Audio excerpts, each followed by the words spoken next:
আসসালামু আলাইকুম। অষ্টম এনটিআরসি প্রতিষ্ঠান প্রধান পরীক্ষা আগামীকাল অনুষ্ঠিত হতে যাচ্ছে। যারা এই পরীক্ষার জন্য প্রাণপণ চেষ্টা করছে সবার জন্য শুভেচ্ছা ও অভিনন্দন। আশা করি প্রত্যেকেই ভালো পরীক্ষা দিবেন। ইতিমধ্যে পরীক্ষার্থী নিশ্চয়ই সকলে ঢাকা পৌঁছে গিয়েছেন। আমরা আজকে একটা বিষয় নিয়ে আলোচনা করব, সেটা হলো যে পরীক্ষার হলে কি করণীয়, আমরা কি পড়তে হবে না পড়তে হবে। ইতোপূর্বে আমাদের সমস্ত বিষয় পড়া হয়ে গেছে। এখন নতুন করে কোনো কিছু আপনি পড়লে সেটা কিন্তু আপনার মনে থাকবে না।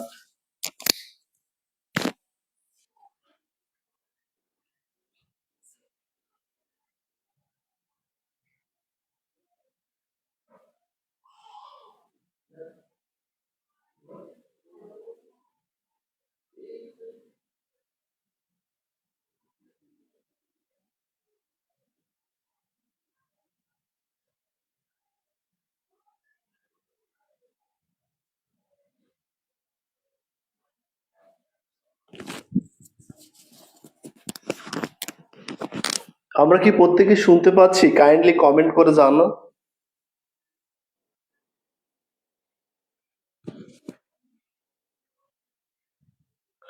আচ্ছা, সাদাত সাহেব, আসসালামু আলাইকুম স্যার, কেমন আছেন? আমি জি আলহামদুলিল্লাহ ভালো আছি। ওমর ফারুক সাউন্ড।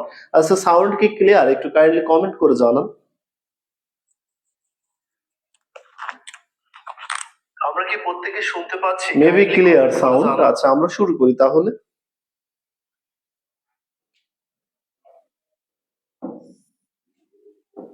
আচ্ছা, সাদাত সাহেব, আসসালামু আলাইকুম স্যার, কেমন আছেন? আমি জি আলহামদুলিল্লাহ ভালো আছি। ওমর ফারুক সাউন্ড। আচ্ছা, সাউন্ড কি ক্লিয়ার? একটু কাইন্ডলি কমেন্ট করে জানান।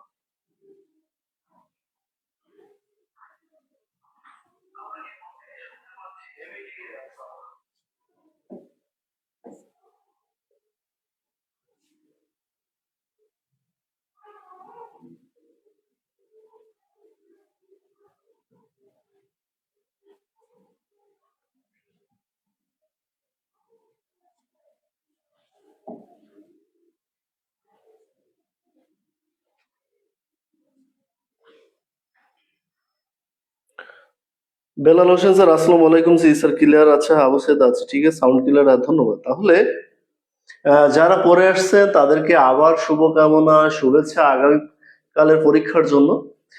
আমি যে কথাটা ইতোপূর্বে বলছি সেটা হচ্ছে যে পরীক্ষার জন্য কি পড়তে হবে না পড়তে হবে এই বিষয়গুলো কিন্তু সবার আগেই শেষ হয়ে গেছে। এখন নতুন করে কোনো কিছু পড়ার নেই। কিন্তু আমাদের আজকে একটা বিষয় আমরা প্রত্যেকেই জানি যে strategy is an appropriate word to use in the exam হল।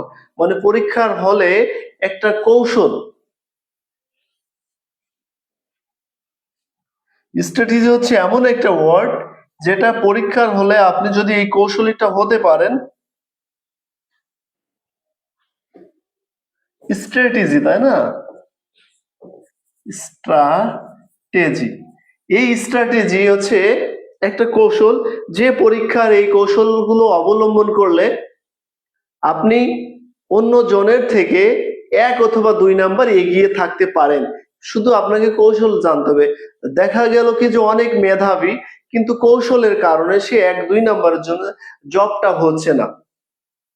যারা জব হয় এবং যাদের জব হয় না, এদের নাম্বার ডিফারেন্স ভাইবা বোর্ডে যখন আপনি ফেস করবেন প্রায় জব হতে যাবে, তখন দেখবেন এদের ডিফারেন্সটা থাকে 1-2.50 এই ধর নাম্বার। সাপোজ মনে করেন আপনার পোস্টে 300 জন, 300 জন নিবে। এখন এই যে 1 থেকে যে 301, সাপোজ মনে করেন এইখান থেকে 300 জনের থেকে এই 301 জনের নাম্বারের ডিফারেন্স আছে মনে হয় 0.25, অথবা 310 নাম্বার যে আছে তার নাম্বারের ডিফারেন্স আছে 0.50, অথবা 1.00, অথবা 1.50, এইরকম। তাই ছাড়া কিন্তু খুব বেশি না। এখন আর আরেকটা বিষয় হচ্ছে কি যে যাদের অনেক নাম্বারের ডিফারেন্স থাকে তারা আগে সরে যায়। এখন পরীক্ষার হলে প্রথম কৌশলটা আমরা অ্যাপ্লাই করব, সেটা হচ্ছে কি যে টাইম ম্যানেজমেন্ট।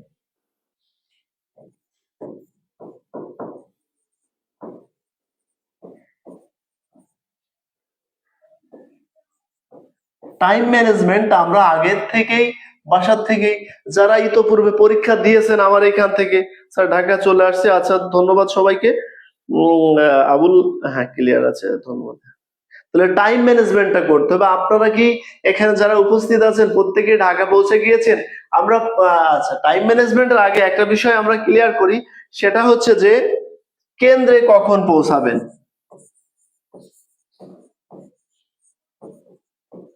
যাদের 9টা পরীক্ষা, ঢাকা শহর সম্পর্কে এখানে সবাই সচেতন আছেন যে কেউ যদি 7টা 7:30 পরে বেরোয়, তার কিন্তু ওই কেন্দ্রে যেতে 2 ঘন্টাও লেগে যায়। আবার 7টার আগে বেরোলে তার কিন্তু ওই কেন্দ্রে যদি 10 কিলোমিটারও পথ থাকে তাহলে 20 মিনিটের মধ্যে চলে যেতে পারে।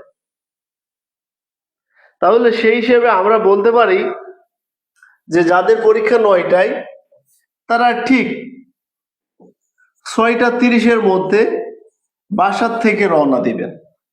আপনি কেন্দ্রে যে 2 ঘন্টা আগে বসে থাকেন, কোনো সমস্যা নেই। কোনো কারণে আপনি একটু লেট করে বেরোলেন, ঢাকা শহরে জ্যামের কারণে, যে কোনো কারণে, কোনো মিছিল মিটিং এর কারণে আপনার কেন্দ্রে যেতে টাইম চলে গেল, তখন কিন্তু সারা জীবন আপনি এই কষ্টটা কিন্তু আর ভুলতে পারবেন না। ঠিক আছে, তাহলে আমরা যে বিষয়টা আলোচনা করছিলাম যে টাইম ম্যানেজমেন্টটা করবেন। টাইম ম্যানেজমেন্টে 2টা পার্ট। একটা পার্টে 25 মিনিট,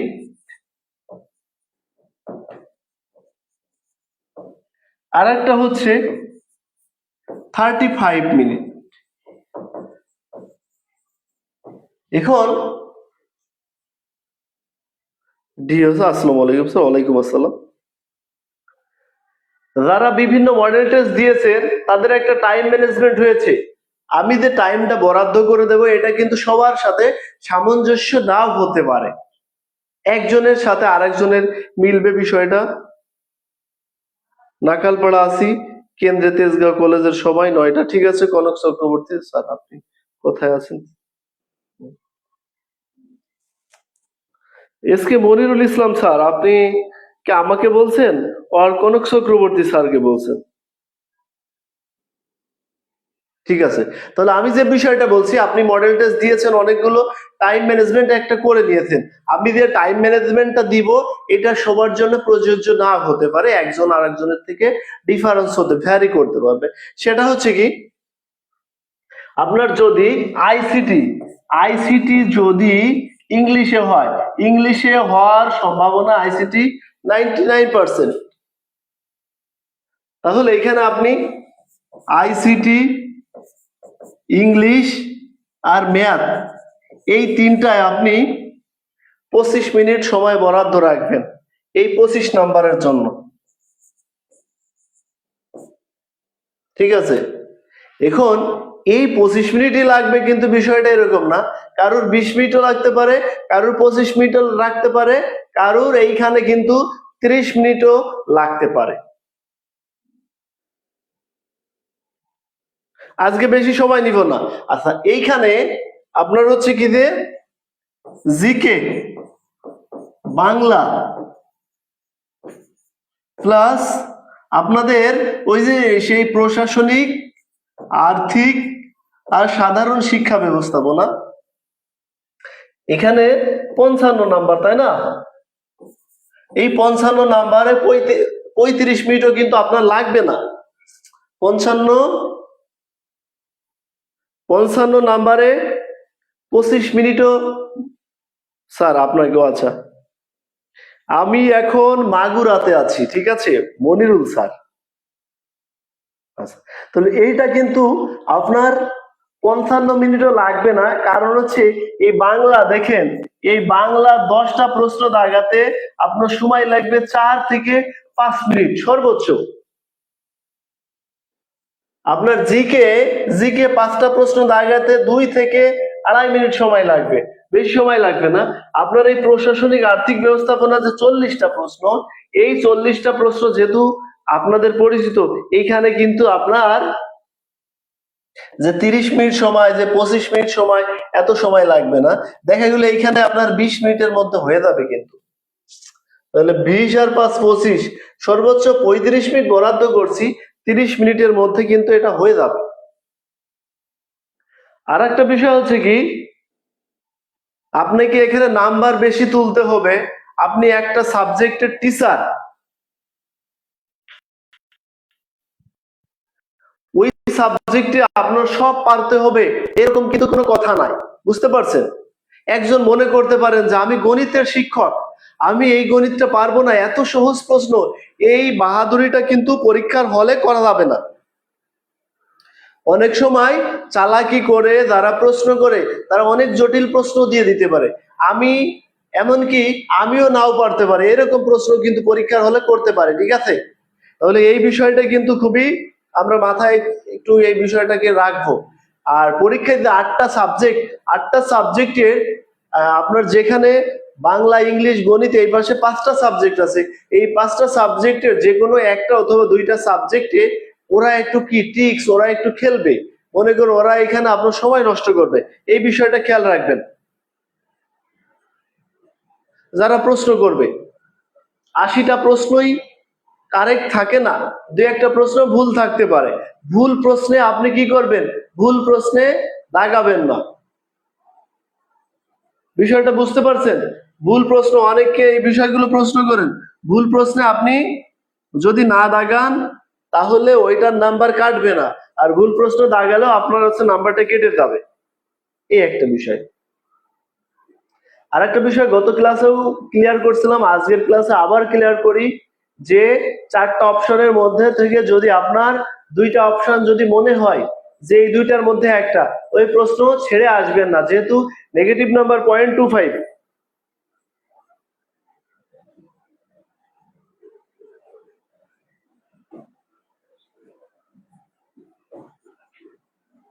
নেগেটিভ যেহেতু 0.25, সেই ক্ষেত্রে 4টার মধ্যে যদি 2টা কনফিউশন হয় সেই ক্ষেত্রে ওইগুলো দাগায় আসতে হয়। আর যদি নেগেটিভ 0.50 থাকে সেই ক্ষেত্রে এই প্রশ্নগুলো দাগাতে নেই।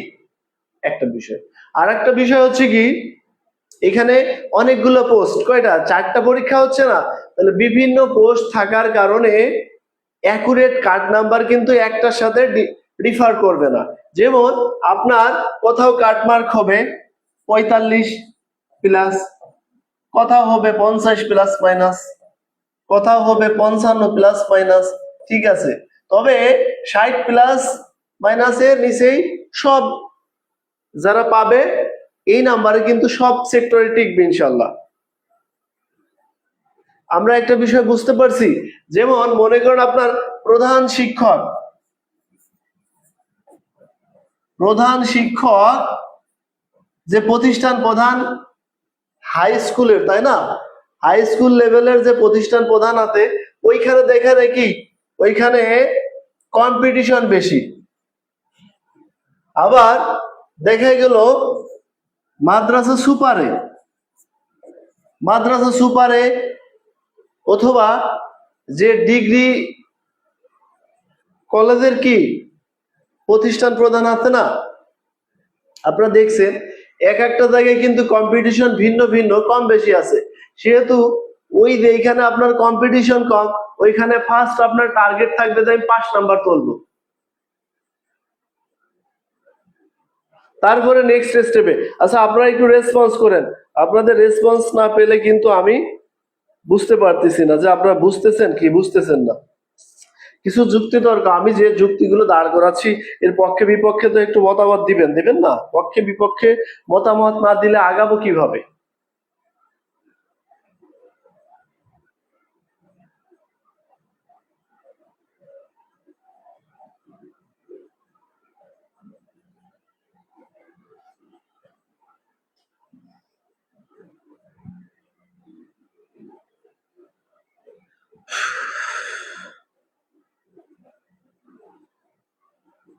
মনিরুজ্জামান রিপন মোল্লা, জি ধন্যবাদ। হ্যাঁ,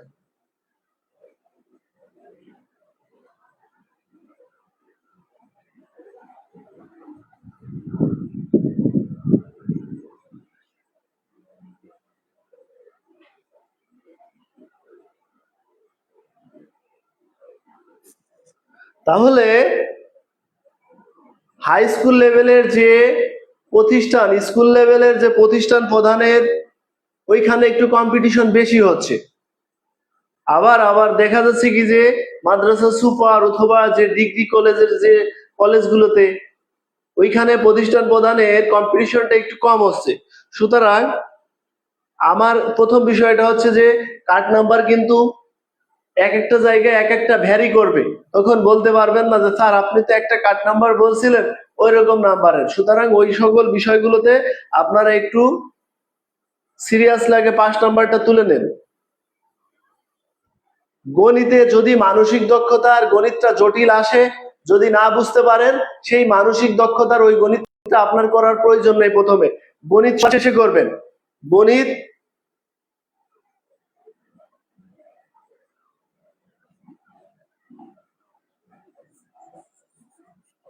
সর্বশেষ গণিত করবেন।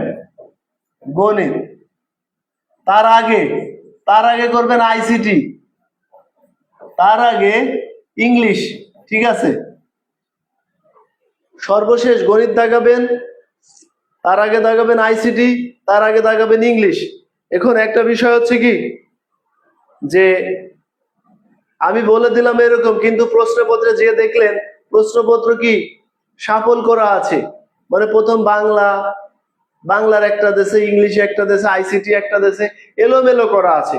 তখন কি করবেন? তখন হচ্ছে কি যে আপনি যে প্রশ্নটা দাগাতে পারছেন না, যে প্রশ্নটার উত্তর মনে হচ্ছে না, ওই প্রশ্নটা আপনি কিন্তু গোল দিয়ে রাখবেন। যেমন আমি একটা উদাহরণ দিই, সেটা হচ্ছে যে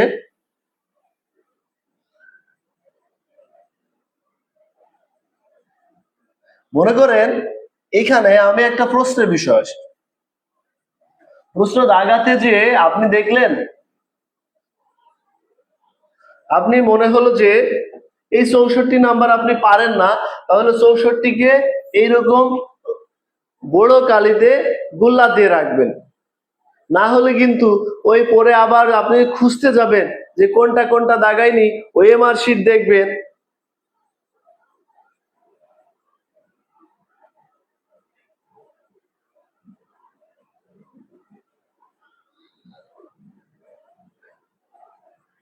তাহলে আপনি ওএমআর শিট দিয়ে ওই দেখতে যাবেন না যে কোনটা কোনটা যেন দাগাইনি, এটা একটু সময় খেয়ে যাবে।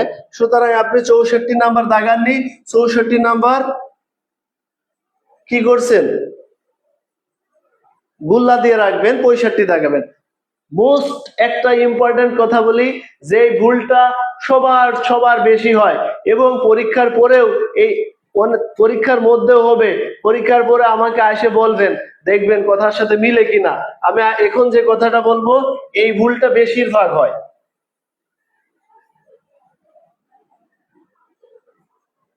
সেটা হচ্ছে যে মনে করেন 1 2 3 4 5, তাই না? ক খ গ ঘ, এইটা হচ্ছে ক খ গ ঘ, ক খ গ ঘ, ক খ গ ঘ। মনে করেন আপনি 1 নম্বরের উত্তর পারছেন, ঠিক আছে, 1-এর খ নম্বরে আপনি মার্ক করছেন। এরপরে দেখা গেল যে আপনি 2 নম্বরের উত্তর জানেন না, 2 নাম্বার আপনি দাগাননি, 3 নাম্বার দাগাইছেন, যে 3-এর অ্যান্সার আপনার কাছে মনে হয়েছে গ, 3 নাম্বারের অ্যান্সার কি গ। বিষয়টা বোঝেন, 1-এর উত্তর আপনি 100% জানেন, 1-এর খ 1-এরটা দাগাই দিয়েছেন, 2 নাম্বারের উত্তর আপনার মনে নেই, আপনার জানা নেই, আপনি 2 নাম্বার বাদ দিলেন যে 2 নাম্বার পরে দাগাবো। এরপর আপনি 3 নাম্বার দাগাচ্ছেন, 3 নাম্বার দাগাতে যে 3-এর অ্যান্সার কি গ, তাহলে 3-এর এই গ দাগাতে যে 2-এর গ দাগাই ফেলবেন। এইটা অনেক স্টুডেন্টদের হয়, প্রশ্নে দাগানো যাবে, প্রশ্নে রাফ করা যাবে। বিষয়টা এটা কি বুঝতে পারছেন? এইটা আমরা অফলাইনে কোচিং এ পরীক্ষা নিতে নিতে এবং রিয়েল পরীক্ষার এক্সপিরিয়েন্স অনেক আছে, এই বিষয়টা আমি দেখছি মোস্ট অফ দ্য স্টুডেন্ট এটা ভুল করে। সুতরাং এই একটা বড় ভুল। এই রকম জানা প্রশ্ন যদি ভুল করেন, আপনার আপনার চাকরি পাওয়া টাফ হয়ে যাবে জানা প্রশ্নে ভুল করলে।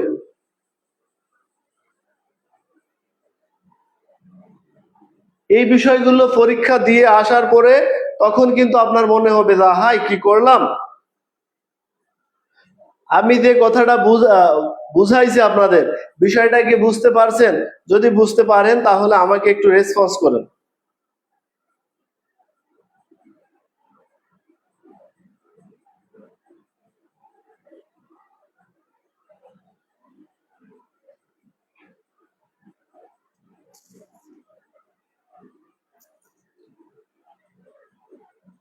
এবং এই সমস্যাটা কার কার হবে পরীক্ষার হলে, কারুর যদি হয় তারা আমাকে পরবর্তী লাইভে এসে লাইভ ক্লাস নিলে তখন বলবেন।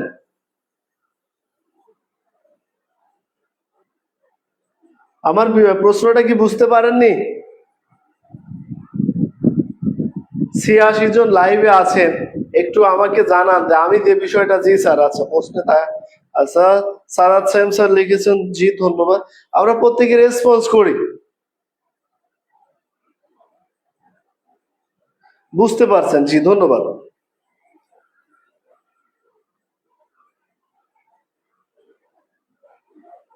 তাহলে বড় ভুল ওইটা আবার বলি, আপনি একের খ নাম্বার অ্যান্সার দাগাইছেন, এখন 2 নাম্বারের প্রশ্ন আপনি দাগাননি, 2 নাম্বারের উত্তর আপনি জানেন না, ওইটা বাদ, ওইটা পরে দাগাবেন চিন্তা নিয়েছেন। এখন 3 নাম্বার দাগাইছে, 3 নাম্বারের আপনার মনে হয়েছে যে 3-এর সঠিক উত্তর গ, এখন এই 3-এর সঠিক উত্তর এই গ দাগাতে যে 2টা দাগাই দিয়েছেন, এটা কিসে ওএমআর শিটে দাগাচ্ছেন, কিন্তু এটা কিন্তু ওএমআর শিট, ওএমআর শিটে দাগাচ্ছেন এইটা আমি অনেক দেখছি। ঠিক আছে, এই বিষয়গুলো আমরা অফলাইনে ক্লাস নিতে যে দেখছি, এবং স্টুডেন্টরা এইগুলো বেশি ভুল করে। এই বিষয়টা কিন্তু ফলো করবেন। একের সঠিক অ্যান্সার খ, 2-এরটা আপনি জানেন না, মনে হলো যে 2 নাম্বার পরে দাগাবো, পরে 3-এর সঠিক অ্যান্সার গ, এটা আপনি 100% জানেন। আচ্ছা, দীপা বর্মন, এই বিষয়টা নিয়ে এখন আর কথা বলবো না, এটা আগে বলছি, এইটা নিয়ে এখনো ক্লিয়ার কনসেপ্ট কেউ দিতে পারেনি। 8টা বিষয়কে আলাদা আলাদা পাস করতে হবে কিনা, এটা আমরা ওইখানে যেহেতু আলাদার বিষয় মাত্র ঢুকলাম বুঝতে পারি, আপনার কাছে ওইখানে বলা হয়েছে যে আলাদা ভাবে।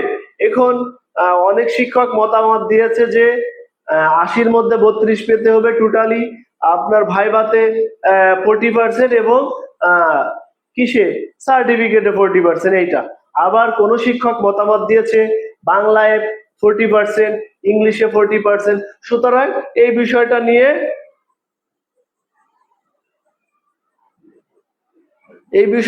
আমরা কিন্তু এখন আর খুব বেশি আপনাকে বলে আপনার মাথায় পীড়া দিতে চাই না।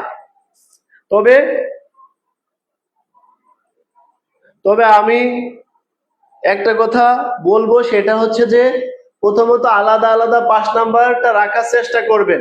ঠিক আছে, যদি বিষয়টা কোনো ক্রমে ওইদিকে নিয়ে যায় আপনার এনটিআরসি, তখন তো আপনার কিছু করার থাকবে না। সুতরাং এইটা নিয়ে আমরা কিন্তু কোনো তর্ক বিতর্কে আমরা কারোর সাথে যাব না। ঠিক আছে, কারোর সাথে এইটা দিয়ে তর্ক বিতর্কে যে আপনার মাথাটা নষ্ট করে দেব, আগামীকাল টেনশন ভুগাবো, এটা আমি করব না। কিন্তু একটা টার্গেট থাকবে যে আপনি আলাদা আলাদা পাশের চেষ্টা করবেন আগে প্রথমত। এমন না যে আপনি একটা সাবজেক্ট আর বাদ দিয়ে চলে আসবেন, সেটা করবেন না। আচ্ছা, যারা পড়ে আসছেন তাদেরকে বলতে চাই, সেটা হচ্ছে কি তারা হয়তো শুনতে পারেনি, বলতে চাচ্ছি কি যে একের সঠিক অ্যান্সার আপনি জানেন যে একের সঠিক অ্যান্সার খ, এইটা পারছেন। এখন 2 নাম্বারের সঠিক অ্যান্সার আপনি জানেন না, 2 নাম্বার ভাবলেন যে আমি পরে দাগাবো, 2 নাম্বার তাই। এবার 3-এর প্রশ্ন আসছে বাংলাদেশের রাজধানী কোথায়, 3-এর সঠিক অ্যান্সার গ ঢাকা। এখন আপনি এই 3-এর সঠিক অ্যান্সার 3-এর গ দাগাতে যে আপনি 2-এর গ দাগাই দিয়েছেন, এই জন্য কিন্তু আপনার এই যে একটা প্রশ্ন কাটা গেল। ঠিক আছে, এই বিষয়টা বোঝাতে চেয়েছি। আচ্ছা, আরেকটা বিষয় আছে কি এখানে বোঝাতে চেয়েছি যে এই যে এই প্রশ্নে আপনার মনে হলো কি যে আমি 53 নাম্বার,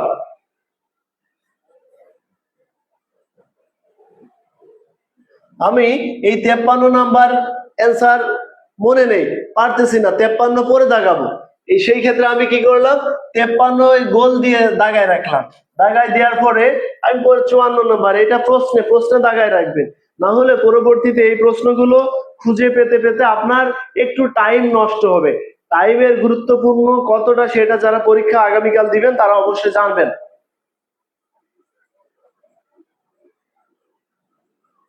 বুঝতে পারছেন?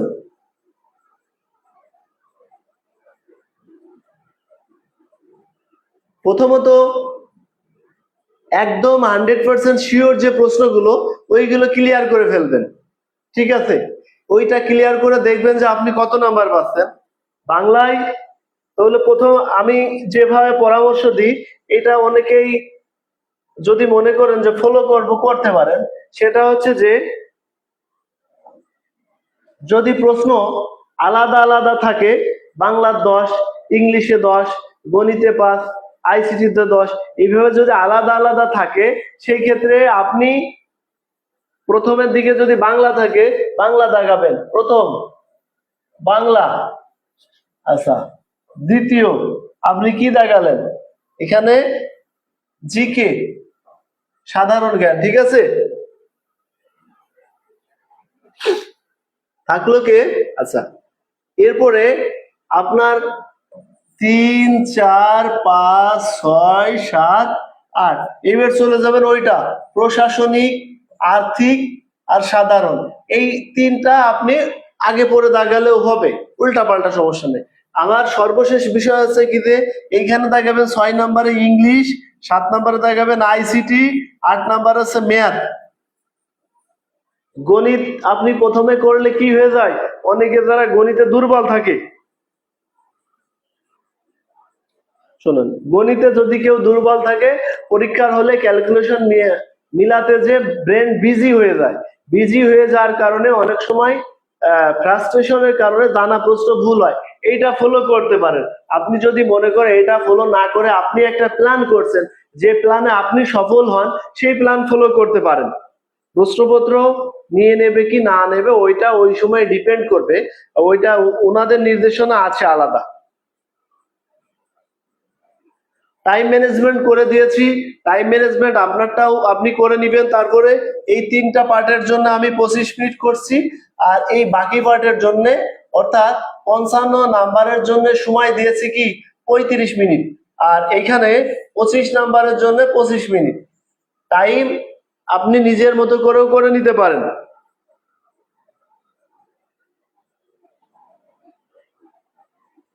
আচ্ছা, আপনাদের যদি কোনো প্রশ্ন থাকে তাহলে করেন, সেটার অ্যান্সার অবশ্যই দিব। আর না হলে আজ আগামীকাল যেহেতু পরীক্ষা, সেহেতু আজকে দ্রুত এখন সে যে ঘুমিয়ে পড়বেন, আগামীকাল খুব সকালে উঠবেন, 5টার দিকে ওঠার চেষ্টা করবেন এবং 6টা 6:30টার দিকেই আপনি বাসার থেকে কি করবেন, রওনা দিবেন। আর কেন্দ্র, যাদের কেন্দ্র আপনি যেখানে আছেন সেখান থেকে কেন্দ্র যদি 1 কিলোমিটার হয় কি আধা কিলোমিটার হয়, সুতরাং আপনি পরীক্ষার 1 ঘন্টা আগেও যেতে পারবেন, কারণ কি আপনি হেঁটে গেলেও যেতে পারবেন।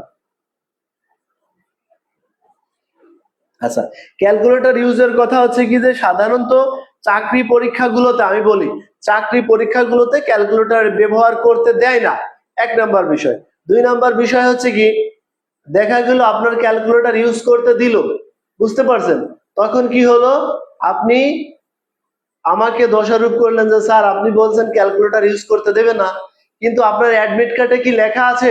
অ্যাডমিট কার্ডে দেখেন কি লেখা আছে, অ্যাডমিট কার্ডে কি লেখা আছে দেখেন তো, অ্যাডমিট কার্ড।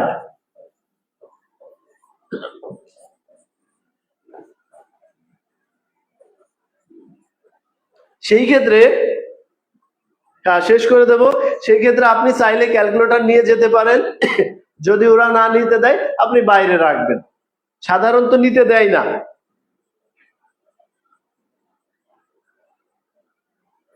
চাকরি পরীক্ষাগুলোতে সাধারণত ক্যালকুলেটর ইউজ করতে দেয় না, সুতরাং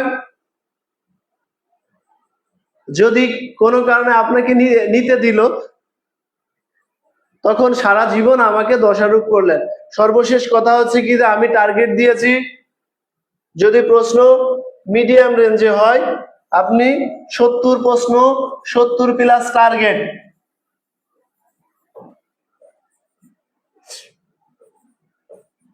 60 প্লাস মাইনাস নাম্বার আপনি তুললে ইনশাআল্লাহ আপনার জবটা হবে। এই কথা দিয়েই আজকের ক্লাসটা শেষ করতে চাই। All is well that ends is well, তাই না?